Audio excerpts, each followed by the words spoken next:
Hi, I'm Adam Peltzman, and you're watching a podcast where nostalgia comes alive. It's Jake's Happy Nostalgia Show. Roll it! Welcome to Jake's Happy Nostalgia Show, where nostalgia comes alive. Join Jake and his friends on a journey through pop culture of the past, where they interview professionals in the worlds of acting, directing, writing, puppeteering, and so much more. Who will they be chatting with today? Find out in this Jake's Happy Nostalgia Show episode. Hello, everyone. Welcome to this episode of Jake's Happy Nostalgia Show, the podcast where nostalgia comes alive. Happy Heroes Lost. Thank you for joining. As always, I'm your host, Jake Duffenball. And today, as always, our co-host, Chris Bixby. How's it going? Doing good. Hello, everyone. How are you, Jake? Yeah, doing great as always, Chris. Thank you for asking. And we've had a lot of a wonderful interview that you're about to see momentarily. I'm sure you all will definitely recognize the work that the person got to do over years. I'm sure we got in the background, all the things. Yes. But yeah, I don't want to waste any more time. Chris, what do we have for today? Thank you, Jake. So today we were Yeah. very pleased to interview director, writer, producer, and voice actress in a way, Koyalee Chanda. She is best known for her many contributions to the highly successful Nick Jr. series Blue's Clues, where she was a director, writer, voice director, but also what she is perhaps best known for on the show is the original voice of Blue's best friend, Magenta. Yes. Aside from Blue's Clues, she was also voice director on the Backyardigans, directed the What's the Word on the Street segments for Sesame Street, nice little deep cut, as well as SeeMore's Playhouse. She was producer and co-executive producer for Wallykazam and has since continued her career in children's media as a producer and many other things. So without further ado, let's not waste any more time. Enjoy our chat with Koyalee. See you then.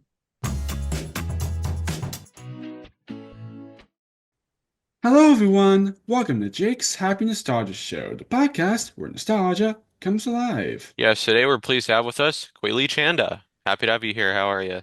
I'm great. Thank you so much for having me. Yes, delighted to have you here. Yes, I'll have it here. Thank you so much for taking time to do this. We much appreciate it. Love Absolutely. it. So to start this off, Sure. could you tell our audience, I guess, a little bit about yourself and what you do?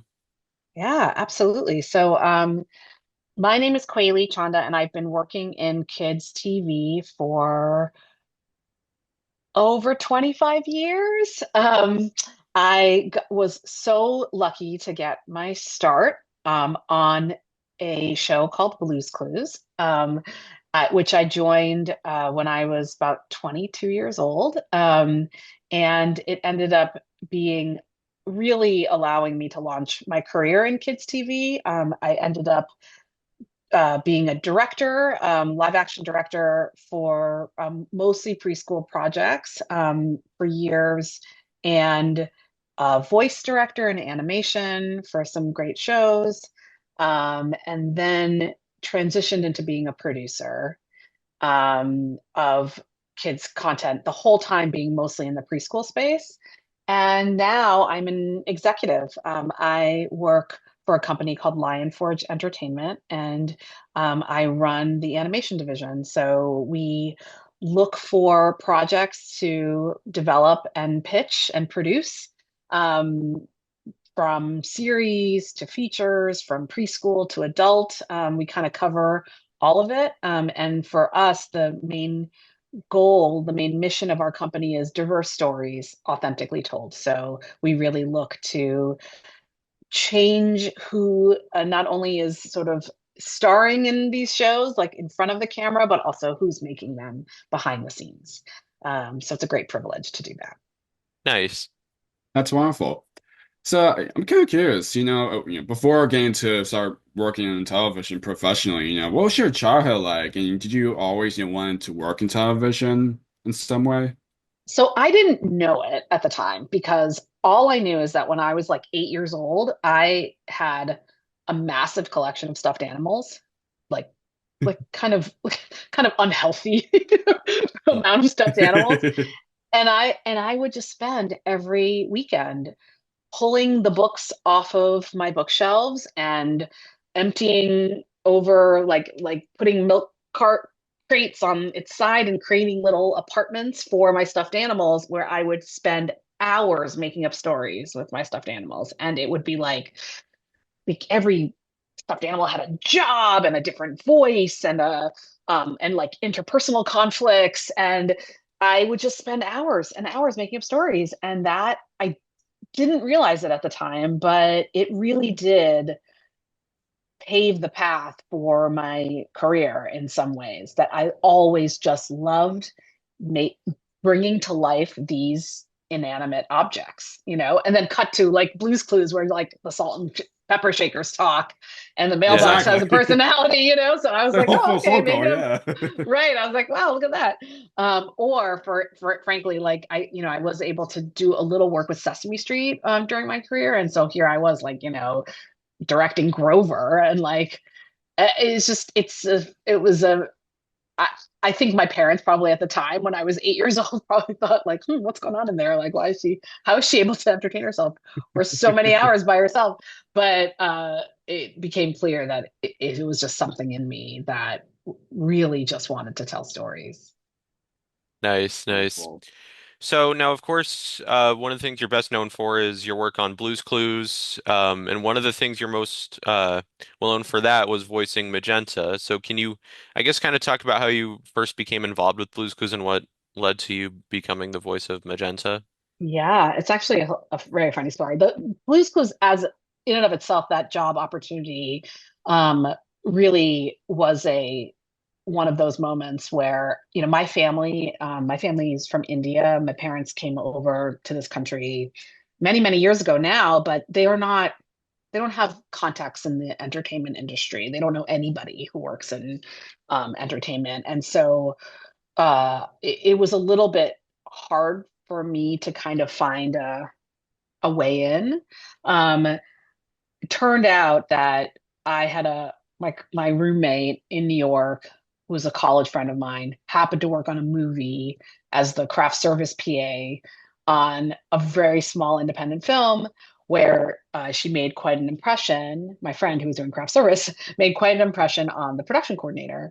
That production coordinator went on to become the associate producer of Blue's Clues, and her name is Wendy Harris, and she became my first boss because she called up my friend Debbie and said, "Debbie, do you want to work in kids TV? I'm hiring for a new show." And Debbie was like, "No, I don't."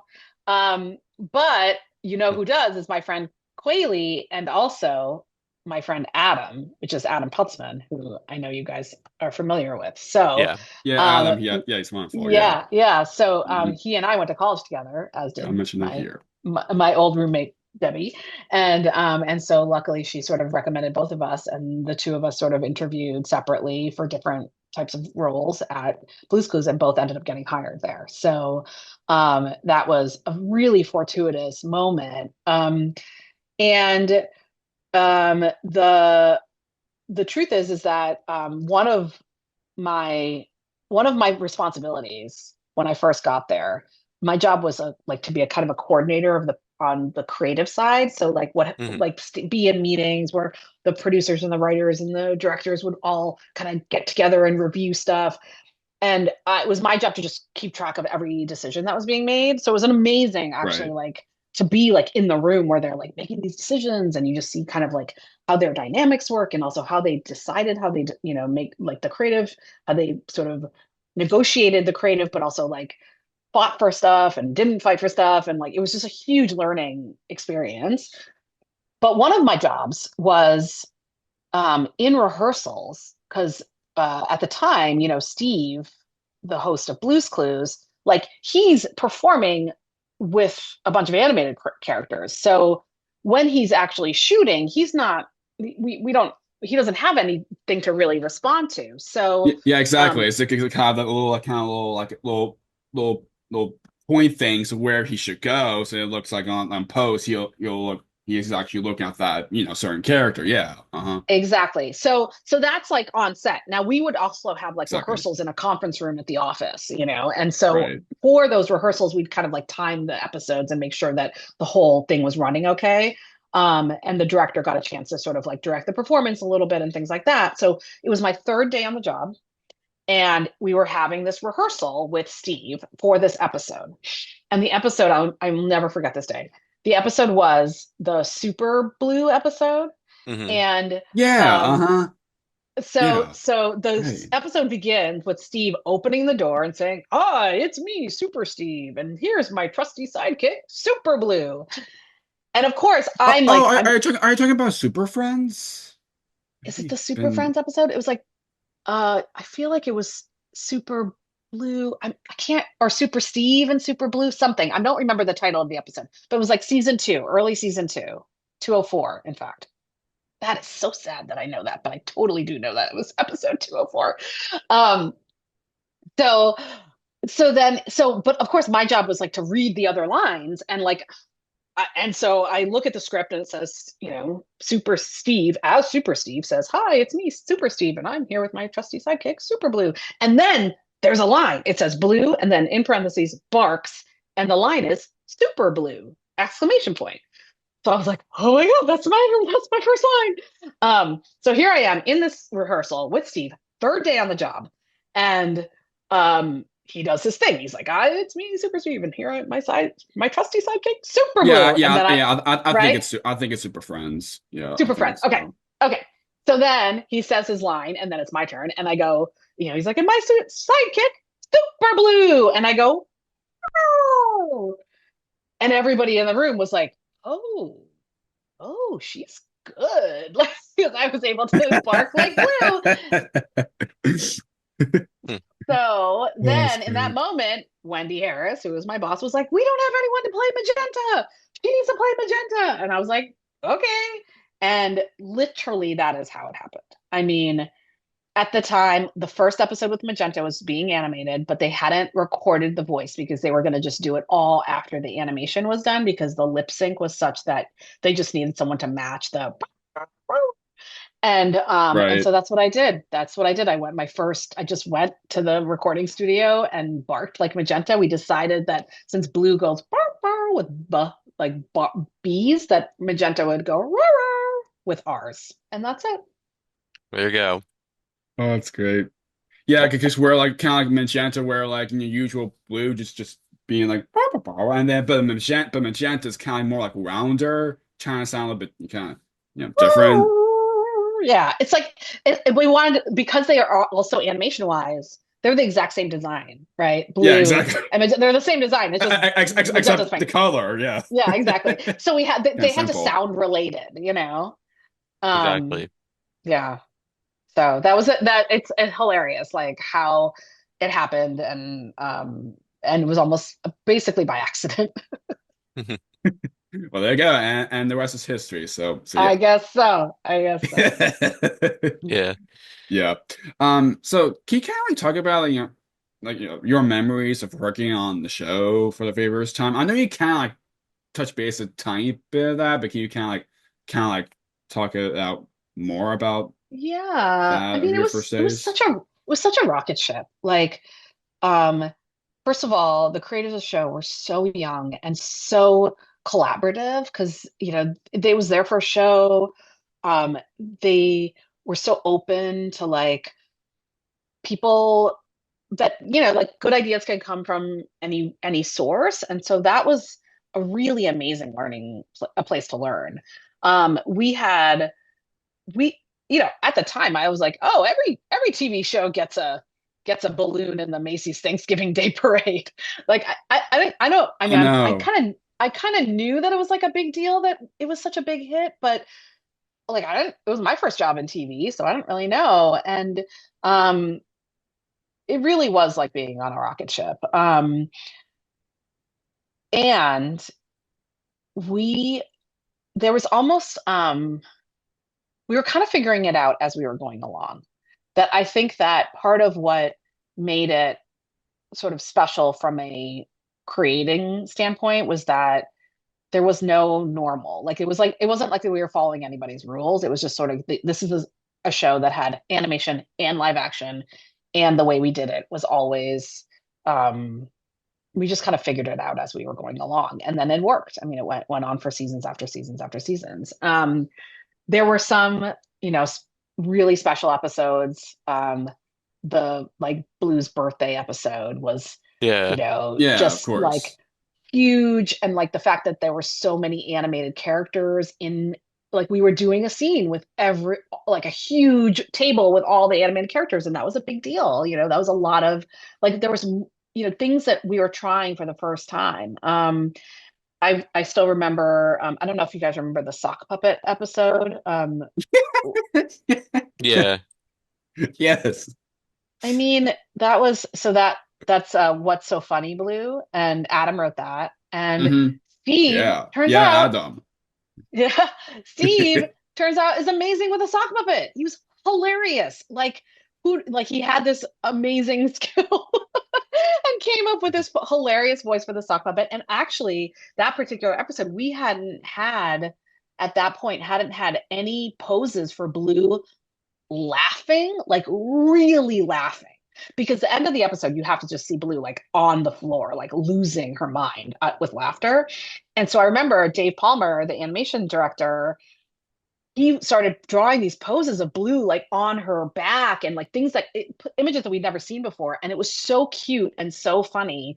And was so fun to be like, oh my God, like we don't have any poses of her like actually laughing her butt off. Like, and there it was. It was so yeah, it was a really so that even though the show is so seemingly simple or seemingly the same, actually Hmm.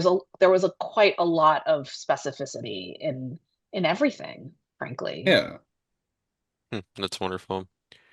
So now with Magenta, do you have any like favorite episodes that I guess either that she was in or that kind of focused on her? I really love Magenta's Getting Glasses. Yes, that's a great Yeah. Uh-huh. episode. Yeah. Of course. I was a kid with I was a little kid with glasses. I was 5 years old when I got glasses, and I so related to this idea that Magenta's getting glasses, and also there's like a lot of emotions and the trepidation, and but also visually it was so cool because it was you know, it's like you're like there was a different, you know, she's looking through the like the viewfinder. There's a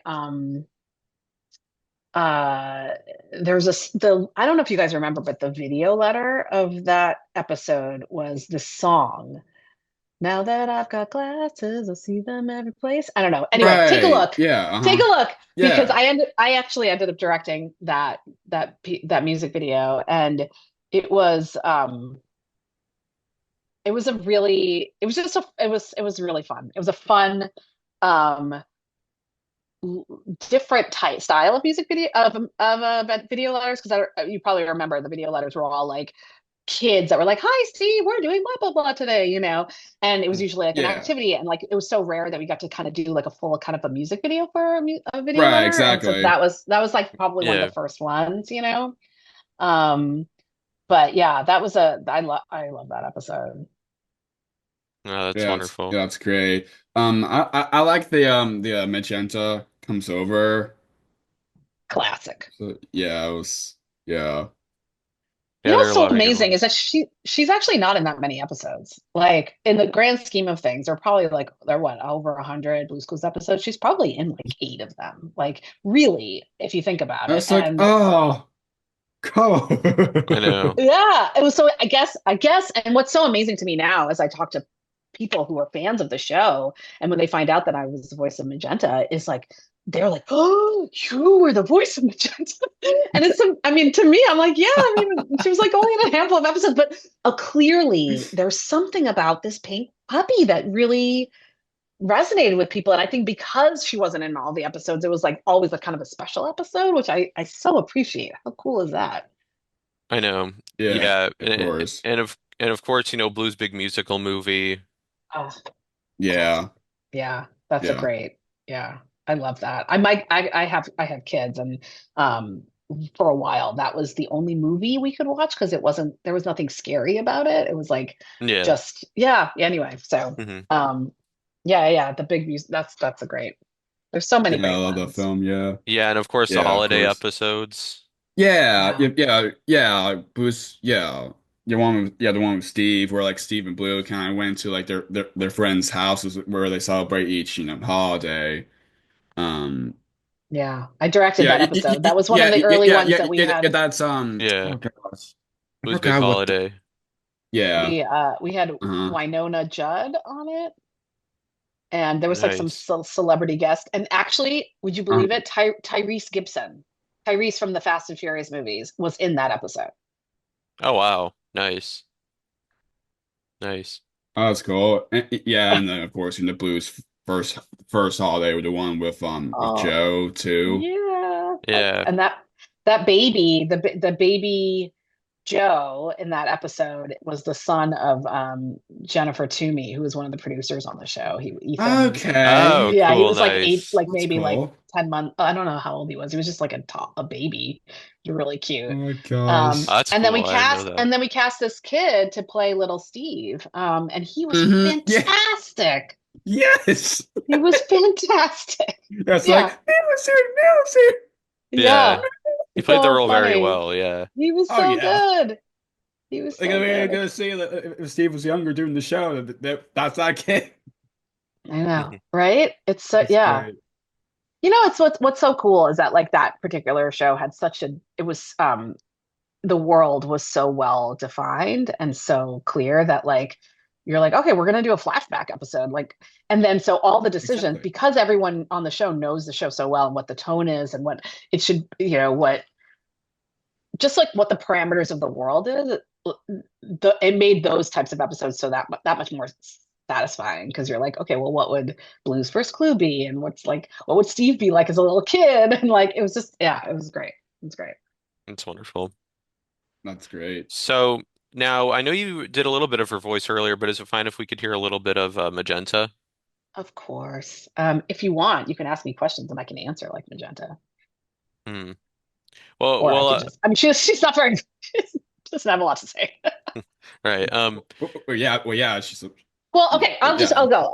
So a lot of Magenta, as we know, is rah, rah, and when she says hello, Blue, and happy birthday, Blue. That's awesome. That's great. Yeah. Wonderful. So, and then she's nervous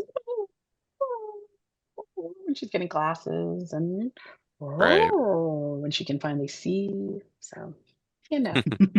That's wonderful. Yeah. How's how you how are you doing, Magenta?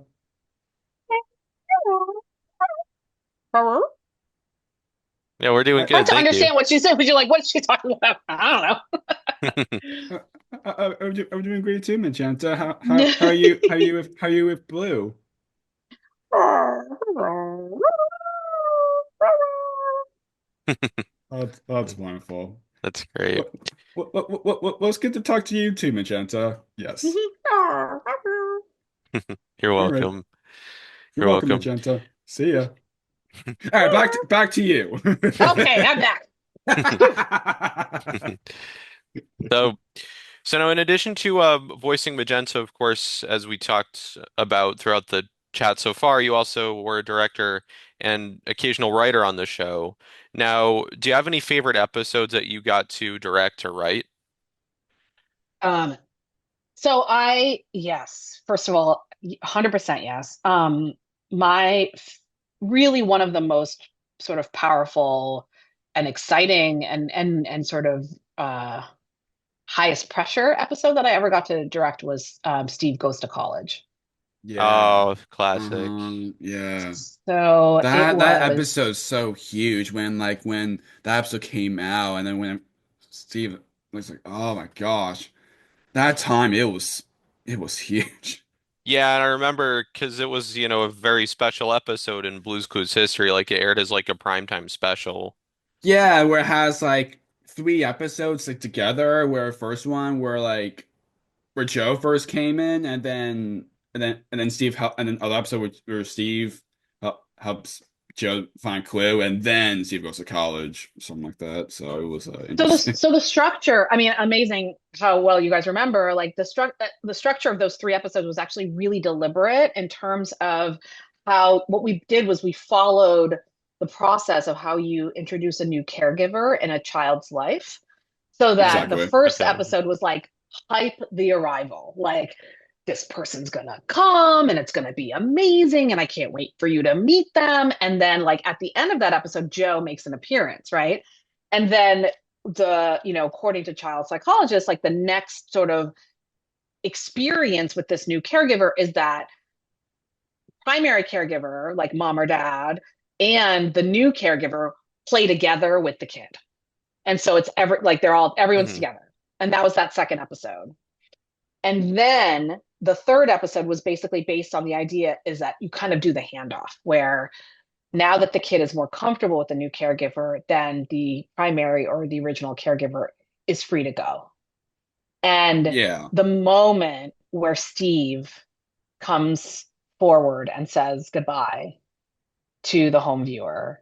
Yeah, yeah, and he said, "Thanks again for all your help." And I was like, "Oh Yeah. my gosh." I mean, there wasn't a dry eye on set. Like I can his imagine. Yeah. his Literally. his ability to connect with the camera in a way that is Oh yeah. genuine, connected, um, It's just want to have kind. a conversation like you're the most Yeah. important person, you know, that kind of type of feeling. Yeah. In a I way, mean, kind of he's how doing it Mr. on TikTok. Rogers was, in a way. Yes, exactly, exactly. And he's doing it on TikTok now too. I mean, Exactly. Yeah, it's wonderful. And because I've seen, like interviews like with Steven where he talks about like how, you know, hosting a kids show was never something he thought he'd do, but when he was actually there, he was so great at just talking to the camera and making it feel like he was really talking to the kid. yeah. So great at Yeah, And that. yeah. yeah. And I do he did set that template in such an incredible, impactful way that when Joe, who's played by Donovan Patton, who's also fantastic, Oh yeah. Yes. he was able to find still connected, but it's almost like Joe was more of a playmate. Like he's so playful and so, Hmm. like, and I think that that's kind of what Yeah. Joe leaned into, which really worked for him and his personality. So, so yeah, no, that it was that particular episode. I mean, we kind of all knew that what a big deal we were doing here. It's really hard to replace the main character, and yet there was a lot of thought, a lot of research that went into that. And Oh finding yeah. the replacement, finding Joe was, you Yeah. know, like there were like 800 people auditioned for that role. Yeah, Right, you're yeah. right. Yeah, yeah. Because I mean, I seen a couple like there. I remember they did like a behind the clues for the 10th anniversary or something. Yep, And I remember yep. they showed like some audition tapes or something, and one of them was actually Donovan's and how to audition. And then I remember like he told us a story like numerous times where he like when he auditioned, he just jokingly audition as as Christopher Walker. He does a really good Christopher Walken. That's great. Oh, So Donovan. funny. He's Yeah, great. He's great.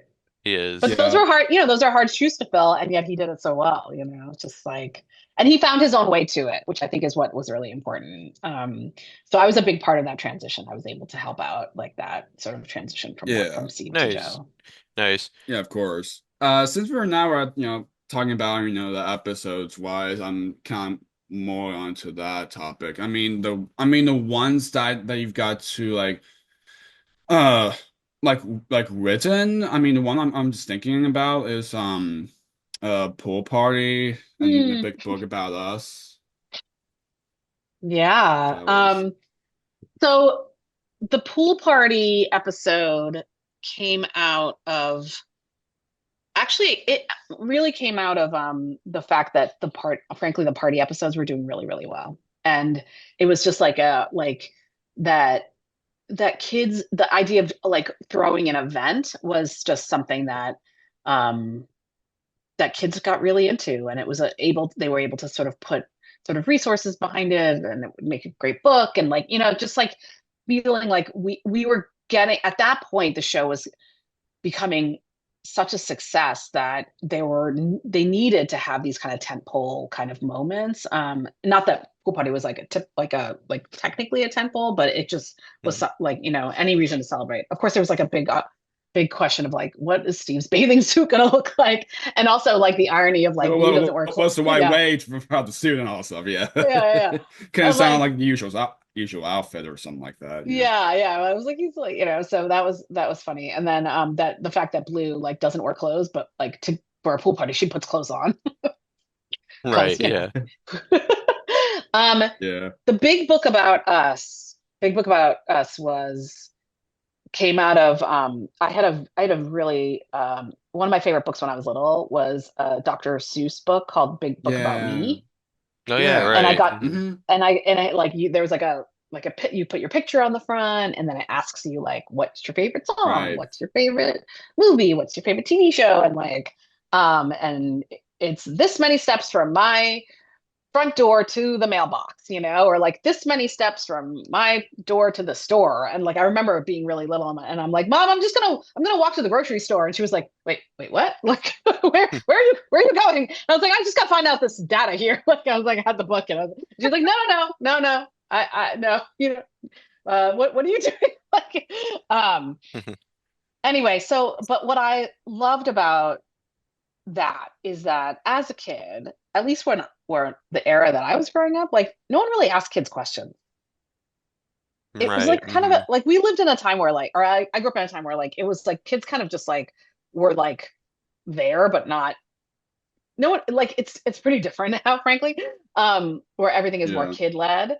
When I was growing up, like no one really cared about what kids thought about stuff. Like they didn't bother asking. They were just like, as long as they were following the rules and getting good grades, like you're good. And here was this opportunity, this book that was just like wanted to know what I thought. I'm like, okay, like I have some opinions, I'm going to share them. And so that was sort of the inspiration for that episode, because it was an opportunity. Also, it was early enough in Joe's tenure, like he was still new, and so it was an opportunity to get to know Joe more. And Right. And so it was like a vehicle for that. Nice. Yeah, exactly.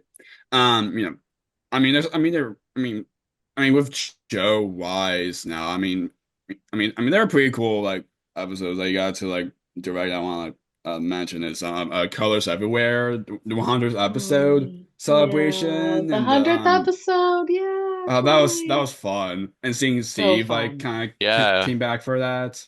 Yeah, it was great. That was great. How's the hat? Mm-hmm. Yeah. It was the 100th episode was actually phenomenal, because like it's like kind of like where we came. So when I started directing Blue's Clues, I was 23. Wow. I was really young, and I think it's where around when Tracy and Angela when Blue's Clues started. So you're not alone on that. They were super young. They were super young, and I think what ended up happening is they found that it was, or at least that my experience was, that there would be people, writers, directors that would come in from the outside. They had credits, they had, like they've done other things, but they would come in and it was challenging for people coming in from the outside to understand why Blue's Clues worked the way it did, the pacing, the fact that like directorially, like the camera didn't move, and just kind of how the language of the show was really specific. And so for those of us who kind of were growing up and learning the language of the show while we were learning how to make TV, we were like more a natural. It was easier for us to then grow within the show. So like Adam became a writer, I became a director. Like it was which Adam, I forgot to mention, he was also, to those who don't know, he's also Green Puppy too. Mm-hmm. I know, right? That's right. Like he's like, did he do Green Puppy? Did he do the voice for you? Yeah, he did. Yeah, he did, bro. Yeah, but yeah, it was interesting where he was like a little bit kind of like even I was a little kid, I have no idea. Like, was Green Puppy was like a he or for she, but but I noticed that it turned out that like what Angela posted, like that she said that it was actually a she or something like that. Just Yeah, interesting. yes. I believe that Green Puppy was a she. She was Yeah. Green Puppy's pronouns were she and her. And Hmm. um and Adam was also the voice. And he is, Yeah. you know, he Exactly. his pronouns are he, him. And so his voice is Well, a little duh. deeper. Yeah. I know. It was like, yeah, I think that we kind of didn't really address it.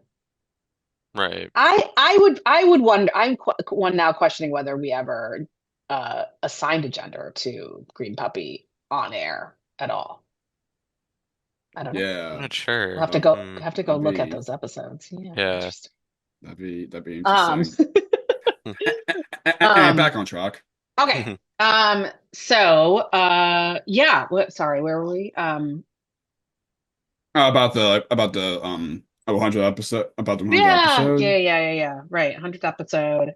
And the idea that we sort of got to celebrate how far we came. And I think that that's what it is. That's why I brought it up because I was 23 when we started the show. And, over the years, like just we all kind of there's a bunch of us that just grew up on the show. We grew up in like it was like our first jobs, first or one of our first jobs, first opportunities, first introduction to preschool television and Oh yeah. how what Or better Yeah. guides television in general.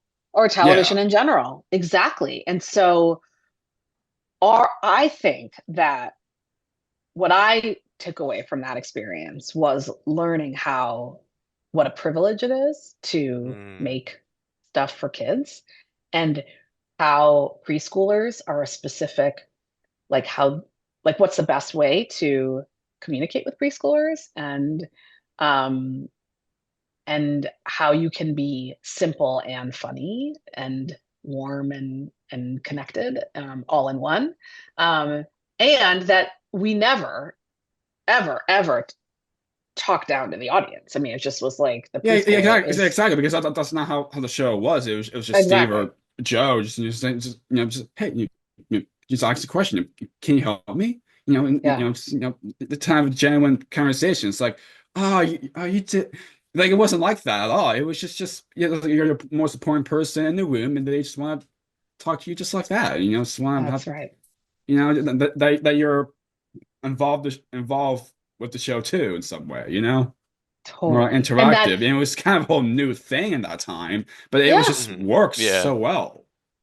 it was 100%. And the idea that the story couldn't move forward without the kid at home helping and participating was really core to the series, the storylines, but also just like how important the audience that kid at home was to everybody else. Like, we need you. Like, you're really smart. You know these things. Like, tell us. Like we need your help, you Exactly. know? Yeah. Yeah. And the fact is that now that those kids are grown-ups, it's so amazing to see how impactful that was. That actually kids did feel like, oh my, hey, I'm really Yeah. smart. I can be whatever I want to be. Like, how great is that? I mean, I don't, like it blows me away. It blows me away. And now, I have coworkers that were fans of the show. They were, I'm now older and like I have coworkers, I have colleagues that grew up on Blue's Clues and I'll never take that for granted. Like the idea that That's that wonderful. what a privilege to have been able to learn from those humans that took this approach that not only took this approach, which is pretty radical, but also were so successful at it, right? It was a huge show, right? Huge, huge show, Yeah, hugely of course. impactful. Still is. Right. Still is, exactly. And that I just happened to be able to learn from everyone. And I'm just so grateful for it. Definitely.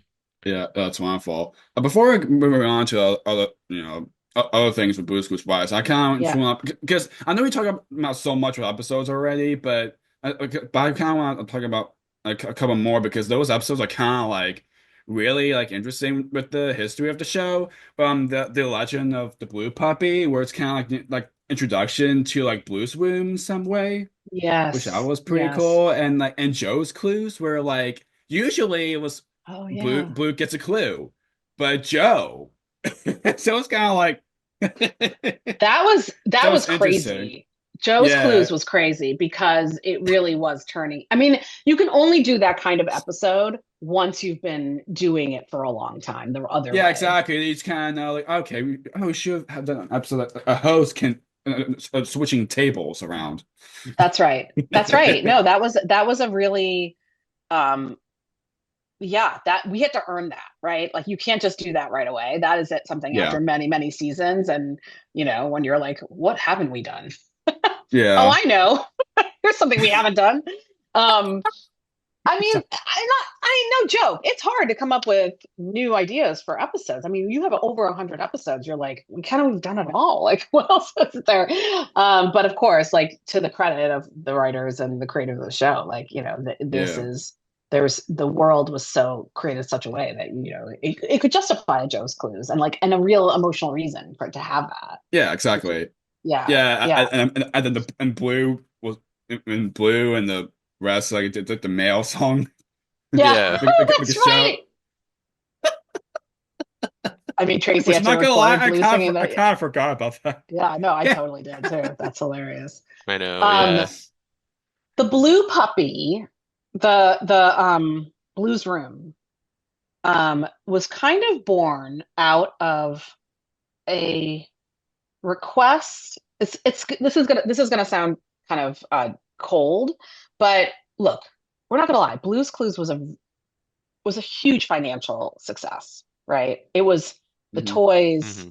the merchandise, like the consumer products on the show were massive and made a lot of money. I mean, not that I did, but I was just, but Nickelodeon, it was a very important property.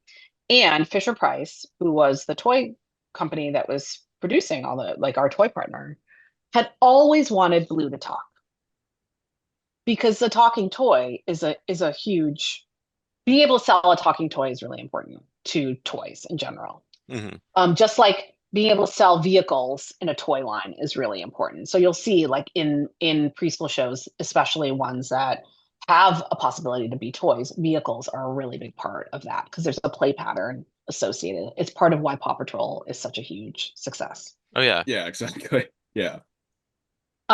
So but here's the thing, Fisher Price had always wanted Blue to talk, but the whole point of Blue's Clues is that she doesn't talk. Like, if you're like, Blue, what do you want for a snack today? She's like, cookies and milk. Like, there's no show, right? So Yeah. It's just usual barks and that's it. that's it. She Yeah. barks, she puts the paw print on, we have to figure it out. She leaves clues on things and we have to put it together because Blue doesn't talk. Like, that's like the whole premise of the show. So now, and yet, there was also an understanding of like, how do you open up the rules of a show without breaking what is core to it. So that's sort of where, and I will say I wasn't really a part of the development of Blues Room. That wasn't Right. I wasn't there. I did end up directing a bunch of I did a right. few. Yeah. Uh-huh. Yeah, I directed a couple of Blues Room episodes of the full-on puppet series, but when it came to like actually figuring out like where Blues Room was going to come from and how do we sort of safely have Blue talk without breaking what we Yeah. built. Yeah, it was kind of I more wasn't like Angela and Tracy's like kind of like 100%. Yeah, idea totally. and all that. Totally, So totally. credit to them. Yeah, exactly. 100%. But the way I took it and the way I saw them really take it was like you create this other space and it's imaginary, it's fantastical, and it is still she's talking to the camera or she takes the talking to the camera but actually can now talk herself, and so Yeah, exactly. finding that voice for Blue was really hard, right? Like how do you capture this Yeah. voice, right? And I think they nailed it. Um and yeah, it was a way to further the connection with the audience without breaking what was fundamental about Blue's Clues as a show. Now, not doing the wrong way, just kind of just doing the what's the right way to do with that transition to the kids Exactly, I because for years, who are so used to with the animation, then get to puppetry. I was yeah, like, you know, kind of bring it in puppet form, and I like how they kind of introduced like all the other like characters with oh Blues in it as yeah, well. yeah, but most of the puppeteers got to work, for Sesame, and they were which amazing. ironically you talk about, um, but Yeah. No, they they're were wonderful that too. They got them the involved in that. puppeteers. I will. All puppeteers are the hardest working people in show business, hands down. Like they can uh, dance, they can sing, they have great comic timing, they can improv. They are watching themselves on a monitor while puppeteering, but the monitor is showing a flipped a vision of what they're doing. So like they go this way, and the monitor on the monitor it's going this way. Whatever. It's a whole it like hats off to puppeteers. They are incredible, Yeah, incredible Exactly, performers. like a previous guest, good friend of ours on the podcast, Joey Mazzarino. He spoke very Oh highly yes, of his work yeah, on the Joey, show. yeah, love Joey. yeah, He's a dear friend. Peter Lynn, Leslie, Noel, Oh yeah. Pam Oh yeah. Marciero, that Oh yeah. Yeah. which I They were know, all on Blues Room. Yeah, which I Yeah. know that Pam still has some of the puppets from Blues Moon, because I think like her company got our company got to got to like make build the the puppets. puppets. Yeah, And I all think that. that's right. Yeah, that's Yeah, right. she That's still right. have the blue and the polka dots. That's cool. Yeah, they're wonderful. Yeah. Yeah, They're that I mean great. honestly, like that was a really formative time for me because I'd never directed puppets before. And so Right, to it's kind have of to new be thing. yeah, it was new and yet so fun. Yeah. absolutely. That's wonderful. And of course I can't moving on, but of course I got to mention a blue stock. Yeah, Blue Stock, the last episode. Oh man. Yeah. I don't think I directed Blue Stock. Did I direct Blue Stock? Yeah, you Guys, did. help me out. I did. Oh my Yeah, God, I did. With it's kind of like it's kind of an episode where It's like a where backyard concert. yeah, yeah, yeah. Hmm Blue Stock. Dude, Yeah, I and they need had to go like back some and watch that celebrity episode. guests, like they might be Yes, they might giants, be and giants. yeah, Yes. Wait, but that was in the music video, right? Or the video letter was they might be giants? No, maybe I haven't seen that I episode in a did direct while. that. I know. Oh, Yeah. nice. They might be Yeah. Um, giants. Talk about icons. I mean, come on. I Yeah. mean, Yeah, they were of course. phenomenal to work with too. Like that was, Oh, that's yeah, that was great. an incredible. And we recorded it in a studio that was a um just a legendary. I think Bruce Springsteen recorded like Thunder Road in that room and or Wow. something. Like it was like Oh, the wow. the Oh, that's cool. hollowed halls of this incredible music space in Midtown in New York. Yeah, that was really cool. That's Yeah. great. No, that's my fault. Anyway, of course, me got to blame blah blah blah with all the episodes. Anyway, so of course, I want to ask about for you getting into your aspect for voice directing for the show, and can you kind of talk about your aspect of doing those kind of directing the voice performances for Blue's Yeah, yeah. Clues? So one of the things that was really, really important was getting real kids to be the voices on the show. Oh That yeah. was Yeah. so that meant finding kids that could. Well, we had two buckets of kids. We had kids that would do a clue, there it is, no, behind you, like that stuff. We hmm recorded those new every episode. Oh, Um, cool. yeah, Okay. yeah. So those kids were not the same kids all the time. Hmm. Um, and if you listen closely, there's a couple of sound clips that actually did get reused because they're so cute. Yeah, They're I was like, going to mention that. no, right? Like, Yeah. no, like cute, like Uh, laughing. Um, and so there was a couple where we're like, might as well just throw one of those in there. Um, and then there were the recurring kids, side table drawer, yeah. tickety talk, hmm slippery soap, Yeah. shovel and pail. The Felt Um, Friends. Yeah, exactly. And so those kids, like, we just got to know them really well because we would just record with them, every other week. And that was a pretty, and they were, they felt so what they did is so different, right? Like, you go into a studio, you record, and then the next thing you know, it's on TV, right? So, like, it's kind of a almost like like, can feel like a sort of a disconnected experience. But what I know we've done, like, we tried to do, is just create a really warm atmosphere for them, and then we get to know their families, and yeah, it was a really special time. And then there were kids that we would just have we would hire to for a specific episode. Like, I mentioned the What's So Funny Blue episode, and in that there's a Hmm. skidoo world where it's like a very chaotic sound world, and there was I think the main character was this guy named Billy Chicken.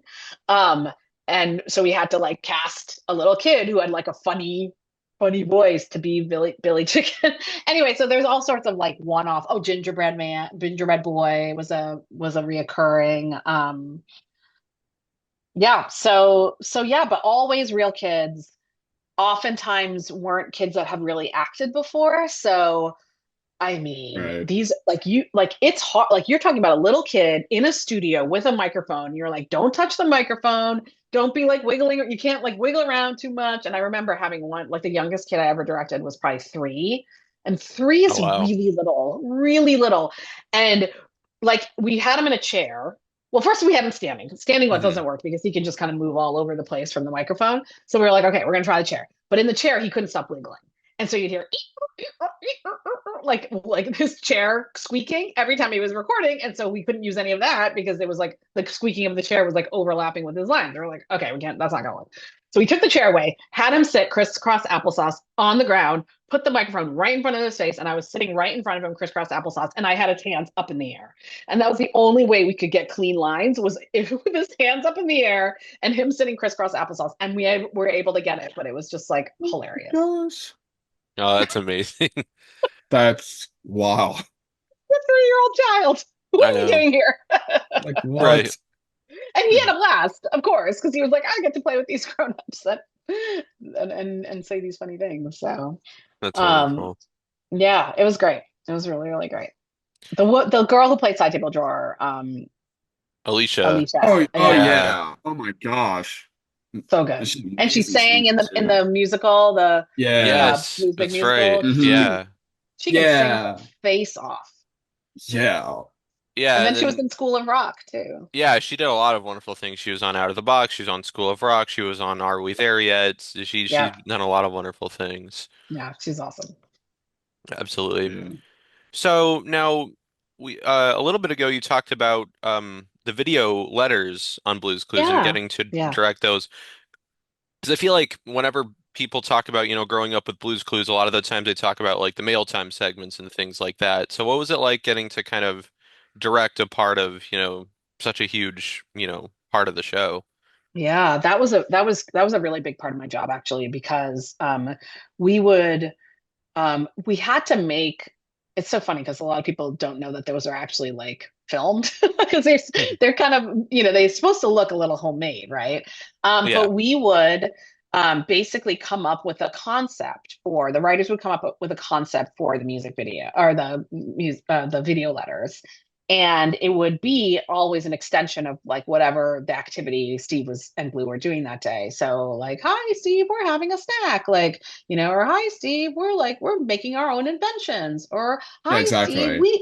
hi Steve, we made sock puppets. Like, so what we would do is we would, like, while we were looking for kids to do the voiceovers, we would also look for kids to do video letters. So, there would be kids maybe that would have a really funny voice that would be great for voiceovers, but maybe they didn't feel, they looked like they would be too shy on camera. So we'd be like, okay, maybe not for a video letter, but there'd be a kid who'd be, like, super social and super outgoing. We're like, oh, that'd be a great video letter kid. So we would just kind of, like, keep track of, like, who would be good for what, basically, when we were casting. And then we shoot 3 video letters a day, and we shot them mostly in New Jersey. in like these big houses because we were a New York based production, and so we needed bigger space, like bigger houses, essentially to film these. We needed more space, right? And so we would just like shoot these things, and we would set it up so that they'd have an activity to do. And then, frankly, a lot of the times, like I'd be hiding behind the camera, being like coaching them to be like, say hi, Steve. And they're like, hi, Steve. And like, repeat after me. We're making blah, blah, blah today. We're making blah, blah, And so I would have to just kind of like how I would direct voices with little kids. It's like, direct, like essentially coaching them into saying specific lines. And making sure that when we shot them, we would have all the story elements that we needed to put together this little minute long piece. Right. Hmm. Yeah, exactly. So now what's it like getting into direct PC games? Very tedious. Hmm. They gosh, that was pretty incredible because why while we were directing, while we worked on the show, there was always it's a storyline. It's a beginning, middle, and end. And those CD-ROMs and PC games were all about the loop, right? It's like, if a kid clicks this, what do you say? If a kid clicks that, what do you say? If the kid, so there was so much material to record because my primary goal, oh, there were two. There was Steve. This was crazy because we were trying to figure out, could the live action Steve be a clickable element in a video game? Do you remember this? Like he's like standing there and you click on Yeah, it. And yeah, Uh-huh. yeah. So, Yeah, we oh just my God, walked poor in and then Steve. just Poor Steve. So he is not piece of animation. Like he is not. He is a human being. And yet the way he operated in this game was as if he was a piece of animation. And so he would like have to stay, like walk in, hit this mark, and just stand there and stare, and then maybe shift and not and Hmm. breathe, but not too much, so that they could loop the video so that depending on how long a kid took to answer any one question, he was always back to the root position. And Hmm. it was like a total different exercise. It was an exercise in stillness, an exercise in boredom. Like it was yeah, really because hard. because I It's remember not like like Steve talking about like if like where if he's like in that mark he's right, but he's not in the exact mark he's wrong. So he got to like we had to do that part. It's like and it oh was gosh, like he had to memorize like just exactly where he was holding his weight in his body, like where he is, like how he would settle into it. That was so bizarre. I'm not gonna lie, it was so bizarre. Um and yet, it was ended up being like a really big winner for the series, for the property. And then on the voiceover, so that was the live action shoot was just so bizarre. Like poor Steve, who had to keep on like hitting this mark, and then he'd be like, "Great job," and then he'd have to go back to the mark and like try again, and then back to the mark. I mean, oh my God, yeah, that was insane. Um, gosh. and then on the Oh. voiceover side, it's like pick the red one, pick the blue one, pick Yeah. the yellow one. Oh my God, like it was like I think the script was like 200 pages long, and it was like literally like one, two, Yeah. Right. three. I mean, because it's like because it has to. They're just like slogging it into the gaming system, like Goodness. the game algorithm, so that whatever the kid clicks, that you have a vocal sort of reinforcement. And yeah, it Yeah. was not. I mean, like not going to win any Emmys, but it worked. Yeah. Right. Yeah. Yeah. I mean I did I mean we did got to play those games. I mean I remember playing them like during like early elementary school days where I got to like play like I remember playing like the birthday one and the Yeah. treasure hunt one Okay, yeah, yeah, and the that's oh amazing. gosh the oh gosh the ABC activities. Yeah. What's that? Probably that sounds right. Yeah, Yeah, that all of them sounds like right. from like Humongous Entertainment, which Yep, those exactly. games brought me back. Yeah, Crazy. That's such a crazy. great Yeah. Same company here. for Those are that. those are good, great games. Yeah. Absolutely. Yeah, It I was think that was fun. the big challenge, right? Is like this, here's a show that sort of professes to be interactive, right? The series, like he's like asks the camera, he asks the kid at home a question, they presumably answer, and then he moves forward. Like that is it's like kind of a pretend interaction, right? And here is like, okay, how do you translate that structure of a show into something that's actually interactive, where the kid is actually in control and can like lead Steve or lead the gameplay in a certain way. And so that was a huge challenge, but also it was like the show was ripe for that kind of it was like it was easy to pluck the core values and core uh approach of the show into a CD-ROM situation. Right. Hmm. Right. So Right. now of course, with Blue's Clues, the show had a mix of animation and live action. So what was it kind of like working with that format? Yeah, amazing. So it was my first job in TV. Before that I had worked in theater, so like I didn't know anything about TV. But I learned a lot, and what was also new to me, and frankly new to a lot of people, were this idea of combining live action and animation. And we would shoot Steve, as you probably know, he wore a green striped shirt, and so we would shoot him in this blue Yeah, room. in the blue screen, yeah. Hmm. That's right. It Because you was a blue can't do it screen. because it's all Yeah. green, so you can't, And do a green yeah, screen. exactly. Where Exactly. sometimes Joe can do it, even though he only did a blue screen too, even though he always wear all these different, colors. Totally, totally. So for Joe, we shot green screen. And when you Mhm. say green screen versus blue screen, it's not actually a screen, it's the walls of the studio painted. Yeah, Hmm. exactly. Yeah.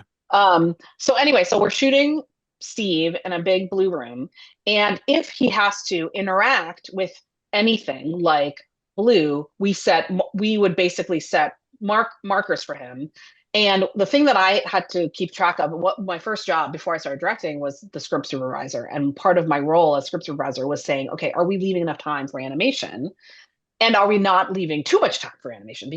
And the truth was is that we couldn't ever film Steve sort of like with his eyeline tracking animation. Like we couldn't have him watch something, because then the animators would be locked in to that timing, and that timing might not be what you want to be locked into. So instead, would give him 2 points, like be like, "Hey, Blue, Yeah, exactly. da, da, da, da. There you are." Like, Yeah, and so yeah, that way, exactly. Yeah, I remember he had that kind of. Yeah, I remember he mentioned that, like, conventions where, like, because it's more real if you can just do that instead of like yes, looking exactly. Hmm. weird. Yeah.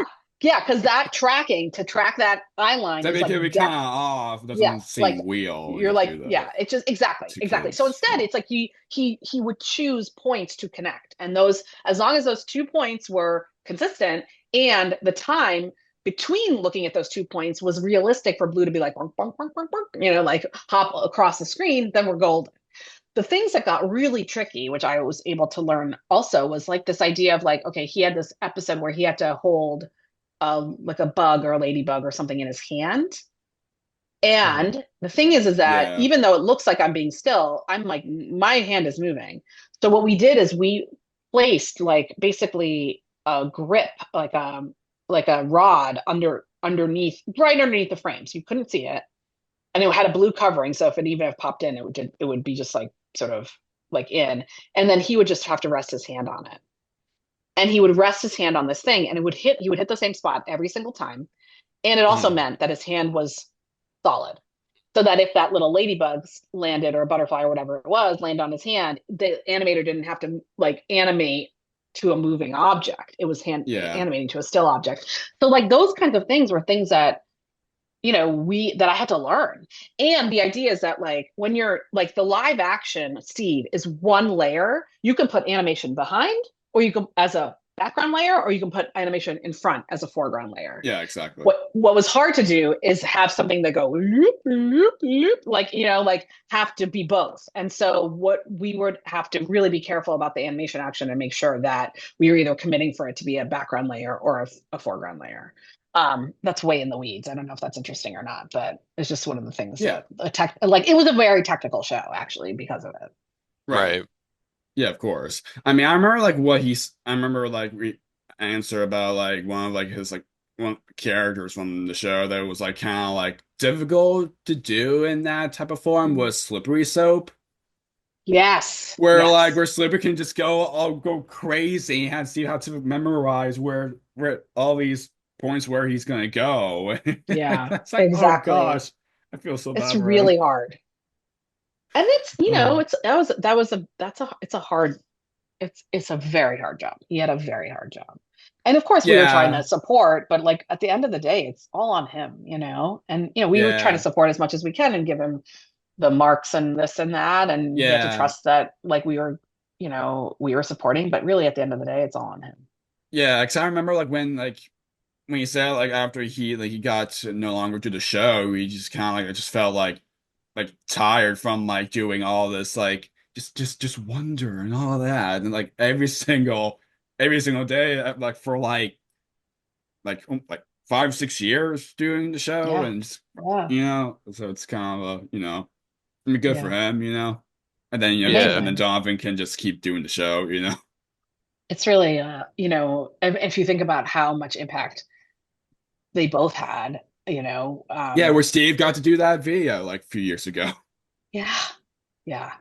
That which was just Absolutely. amazing. holds That up. was amazing. No, I mean, Definitely. honestly, like, and I think that one of the things that I find interesting now is like kids now, like who there isn't like that one show anymore, like that kids are watching are really fractured in what they're watching. It's like when you guys were watching Blue's Clues, it's like you knew all your friends were also watching Blue's Clues, but Yeah, yeah, everyone in the country was watching Blue's Clues. Like it's just like like it's you crazy.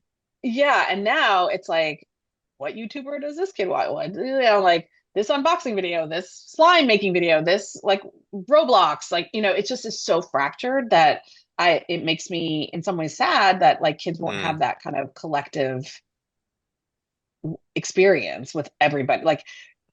Like how many people watch Steve Goes to College? I think it was 20 million people. That was like what the Nielsen rating Oh was, yeah. and like, Yeah, It's yeah, huge. yeah, it was huge. Yeah, but that's like what? How itself. can you Yeah, create an event like that for kids now? I mean, maybe Bluey. I would watch that. Right, Bluey Goes to yeah. yeah, College. because Blue is such a crazy like popular now. Yeah, it's huge. I mean, I think Bluey is probably like is It's you kind know. of like that with how Blue's Clues was back I then. think so. I think so. Yeah. Right. Yeah. Yeah. Um. Anyway, before we're gonna talk other things that you got to do for your career, before of course we're moving on, I just want to just want to ask, of course, Blue's Clues, having such a huge impact on children's television and still is to this day. Now, can you kind of like talk about like, what was like did you ever like thought the show would become, such, so kind of like revolutionary in some way, if that makes any sense? Yeah, no, it totally makes sense. I mean, I remember the first time I watched an episode of Blue's Clues, I was preparing for an interview for this job on a show called Blue's Clues, and I had never heard of it before because I was 22 years old and I didn't know, I wasn't up on like kids' TV or current kids' TV. I just knew that I liked it as a kid. Um, and I didn't have Nickelodeon. I was like, I didn't have cable. I was like, I couldn't afford cable where I was living in New York. And so I had to go, I had a friend who had cable. And so I remember like she like left me a key to like go into her house. She's like, I'm gonna be at work, but you can watch it. I was like, I think it's on at like 12:30. Like, and I was just, I'll just come in, watch the show and leave. And she's like, it's fine, go watch the show. So I literally had to like let myself into my friend's apartment so that I that had cable so I could watch Blue's Clues. And it was in the same moment, I'm like, what am I watching? Like, what is this? And also, I get why this works. I get it. Because at the time, there was Sesame Street, which was little commercials for kids. It was little 1 minute, 2 minute, 3 minute segments and strung together, and not a lot of like overall narrative. It was like little bites. And at the time, the kind of knock on Sesame Street, of course, Sesame Street, so formative, such a juggernaut, like Yeah, of could course. not be more important to kids television, right?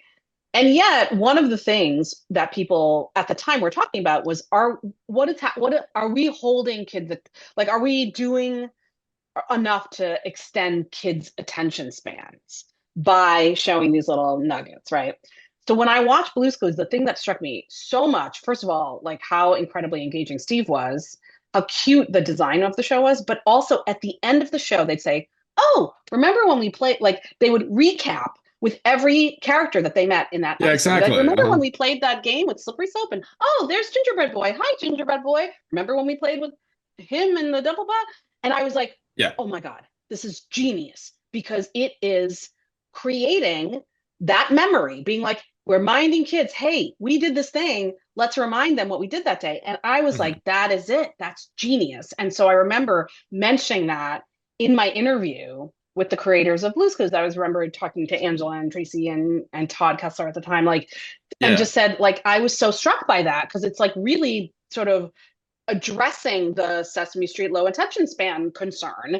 And they were like, oh my God, yes, that's right, you know? And so now, did I know at the time? So like that felt great because I was like, okay, I get what's happening here and what everyone's going for. But I will say that I would go to weddings at the time, like just random events, right? And I was with my friend from high school, and they'd be like, "Oh, what are you working on? What do you do? What do you?" Oh no, it was a high school reunion, and it was like 5 years in, 5 years after I graduated from high school. It was my 5 year, I think. It might have been no, it was my 5 year, and people were like, "Oh, what's your job?" And I was like, "Oh, I work on this show. It's called Blue's Clues." Like, they're like, "Oh yeah, I've heard of that." Like, "Oh my God, that's amazing. What do you do on the show?" Every person, they'd be like, "Oh, what do you do? Where do you work?" I was like, "Oh, I work on this show on Nickelodeon. It's called Blue's Clues." And then finally, my friend was like, "Why do you keep saying I work on this show called Blue's Clues?" She's like, "You work on Blue's Clues. Like, everybody knows what that is." And I was like, "Oh, really? Like, but these are like 20-something-year-olds. Like, why would they know what a preschool show is?" She's like, "No, it's huge. Like, why are you, like, what are you talking about? What is your problem?" And I just had no idea. I had no idea. And then it wasn't until like a little bit, like a year or two later, where like I'd be like at a wedding or something, and then they'd be like, "Oh, you're the voice of Magenta on Blue's Clues," and they would like this, whatever mom would like pull me over to their kid who was like 3 and be like, "This is Magenta," and the kid would be like, and then start to cry Oh, because I'm not Magenta, like clearly, like, um, anyway, it's very Oh funny. gosh. I mean, look, it like we were so embraced by Nickelodeon. It was so clear, like when there was a big episode, Blue's big birthday, you'd walk into 1515 Broadway, which is the MTV Networks building in Times Square, and there'd be a huge poster of Blue oh in that. yeah.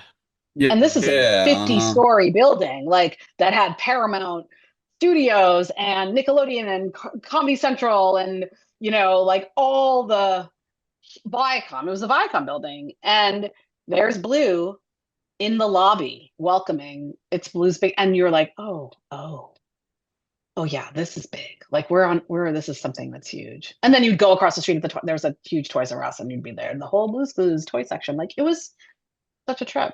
It's crazy. hmm That's wonderful. So now moving on from Blue's Clues now, what was it like voice directing for the Backyardigans? Oh, that was wonderful. So that was so I directed all 4 seasons of the Backyardigans, the voices for that show, and that was a really really fun show because Oh every yeah. episode, Oh yeah, it is. first of all, it was a great show, right? Yeah, The yeah. Of music, the course. stories, the scripts were Oh always yeah. so funny, so good. Um, and these kids were so talented. Like, these kids that did the voices for the Backyardigans were so talented and it was my job to like make these scenes come alive. Now, we would record kids one at a time. So it meant when I recorded with Uniqua, it was like and like the next day I'm recording with Pablo, and the next day I'm recording with Tyrone, and the next day I'm recording with Tasha. And like but they have to sound like they're in the room together, like they're in a scene together. So the challenge was being able to kind of get the kind of performance out of them that would work with everybody else so that when the editor cut everything together, it sounded like they were hanging out. And that was so fun. And it was these kids with massive imaginations, and really the ability to sit in a recording booth and take direction and also like bring their own creativity to the table. And I mean, there'd be times I'm like, oh, you're in a whirlpool and you're going, oh, and they'd be like, okay, oh, like, um, and it was just so, trying to make these episodes, these stories come to life in their imagination so that they can, I'm like, and then you're running and running and running, and all of a sudden you come to a cliff and you look down and you say, and they're like, whoa. And it's like finding that like setup so that they can, hit the line in the way that you need them to hit the line that captures the humor and the whatever. So, yeah, that was a real joy. I'm still in touch with those kids, actually. Oh, that's Um, Oh, great. that's yeah, cool. yeah, That's they're. wonderful. So the creator of the Backyardigans, Janice Burgess, she Magenta, passed away yeah, last year. rest, Yeah. rest her soul, yeah. No, she was incredible force of nature, like one of the most, Wonderful, for how great the way she got to create that show was just, yeah, that was Yeah. And a lot all of her. other Like, wonderful things for Nick Jr. too. I mean, she was definitely a key part of Nick Jr. for many years. oh yeah, yeah, oh yeah, of absolutely, course. absolutely. And actually, that it's because after she passed, it allowed me to sort of kind of connect with some of the kids who were on the show and stuff, and that's just been really Oh, powerful to sort of see like the impact, Oh, that's the great. impact on these kids. that's great. That's wonderful. Yeah, yeah, wonderful show indeed.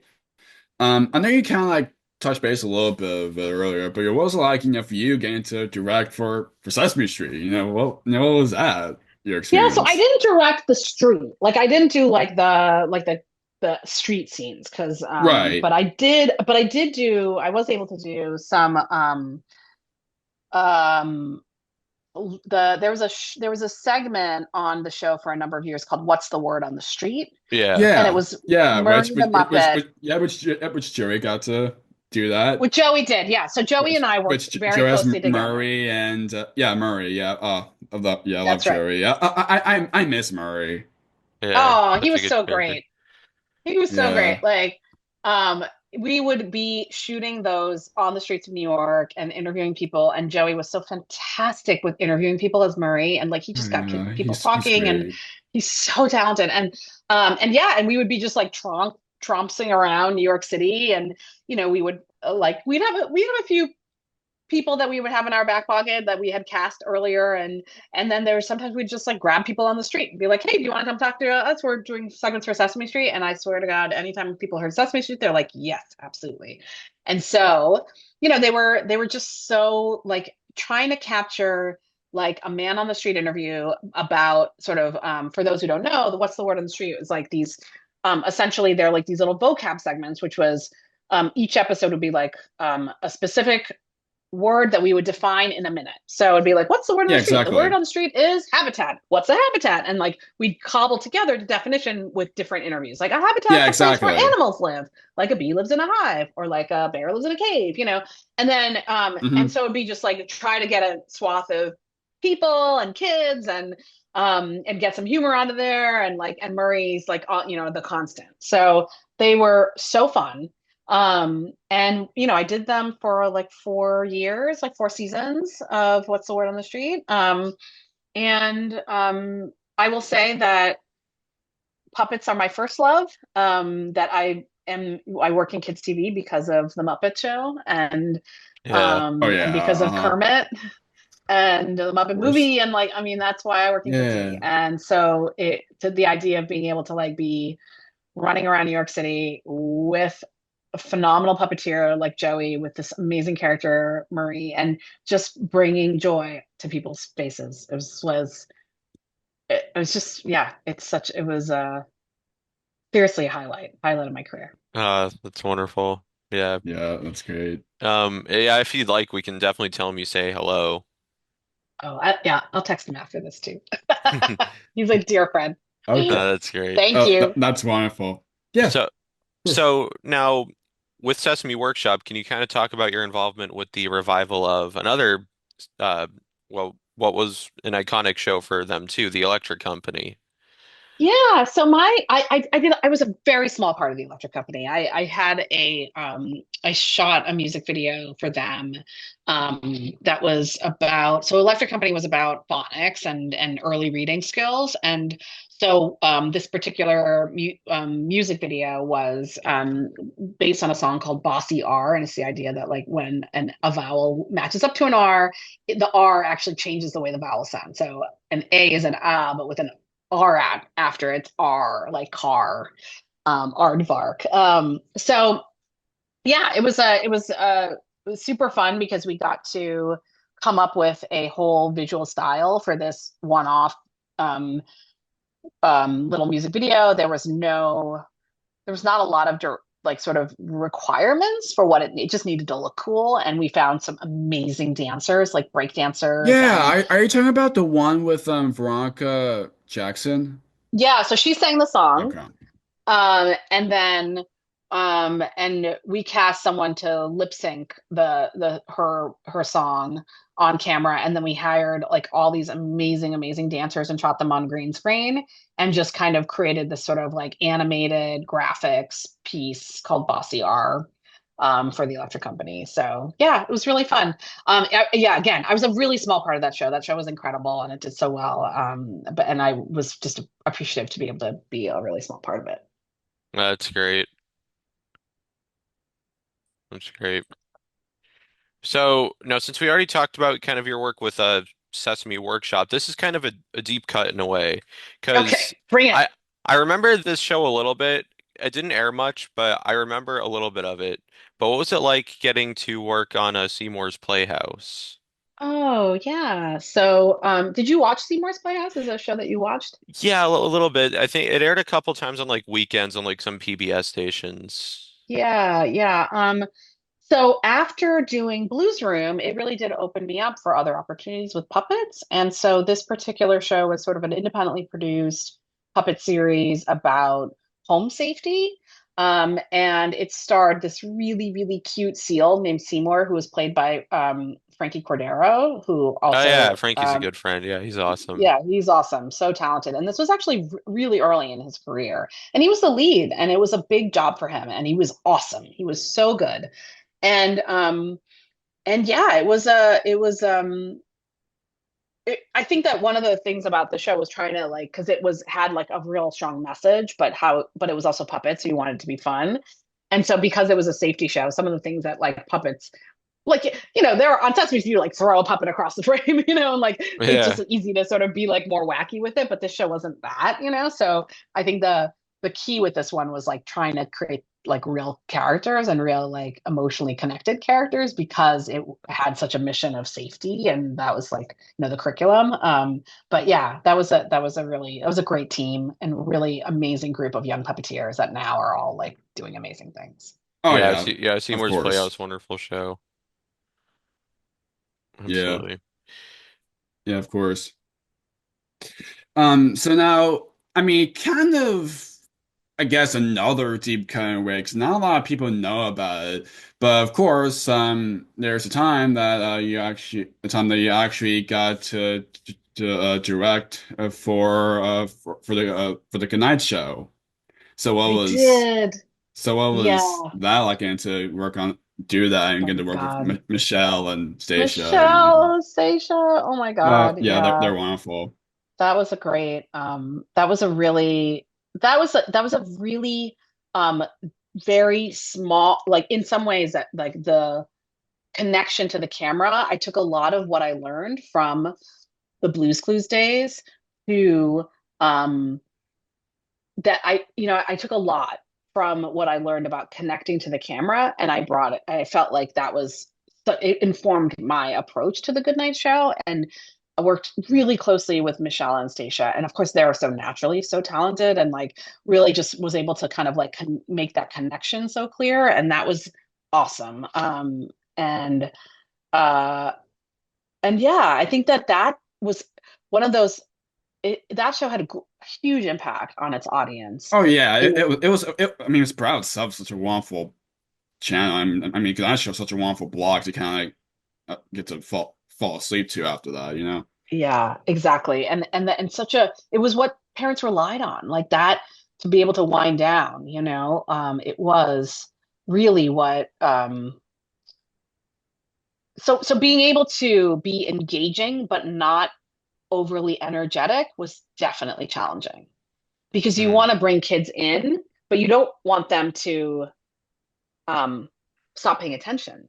So the yes. idea of having to be quiet and calm and not boring, really hard, really hard.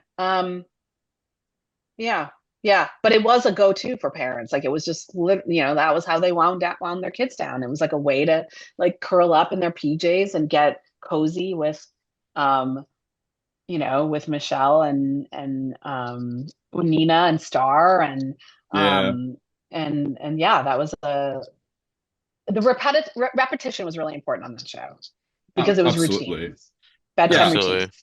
exactly. Absolutely. Before we're gonna go to last couple of questions, of course, I want to briefly gonna mention about for you got to be involved in the Wallykazam too, which that was such a cool show too.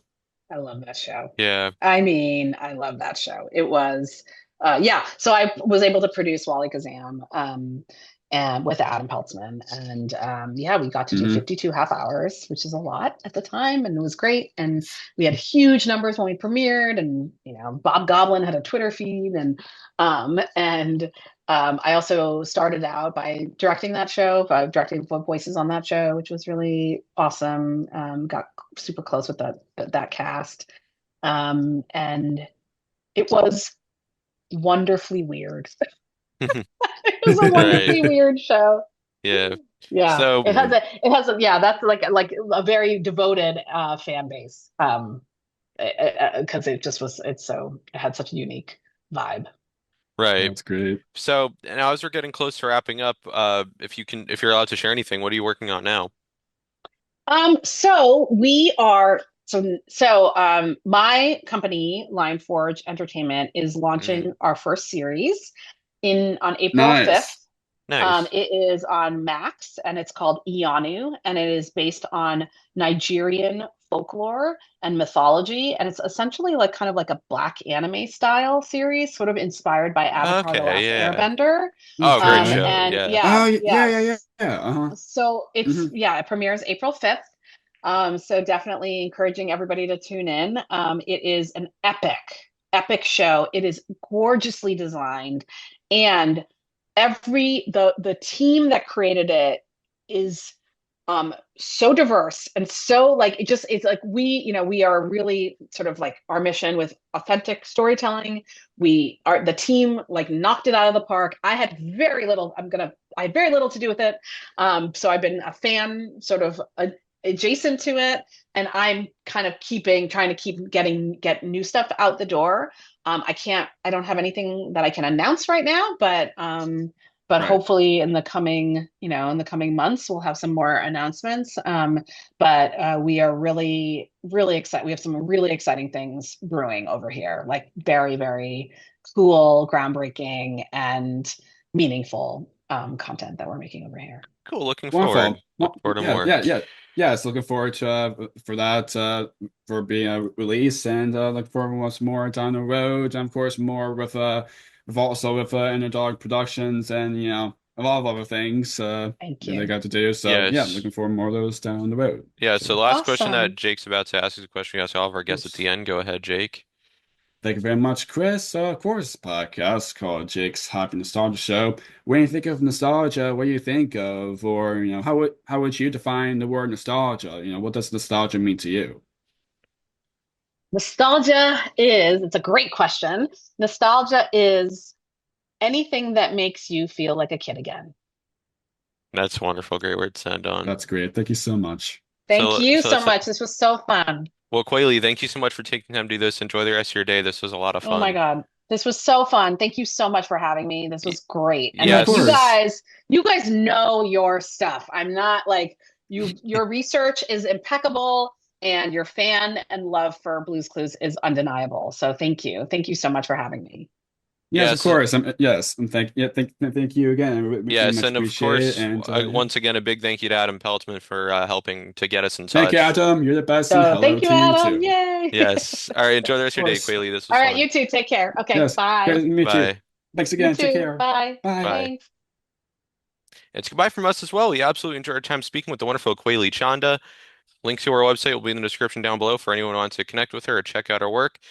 Keep on the lookout for more wonderful interviews coming your way. And as always, what do we say, Jake? Keep nostalgia alive. Take care, everyone. See you next time. Take care. Bye. Thank you for tuning in to another wonderful Jake's Happy Nostalgia Show episode. Be sure to follow Jake and the Happy Nostalgia team on social media, check out our website, and stream the show wherever you find your favorite podcasts. And as always, remember to keep nostalgia alive. Bye-bye.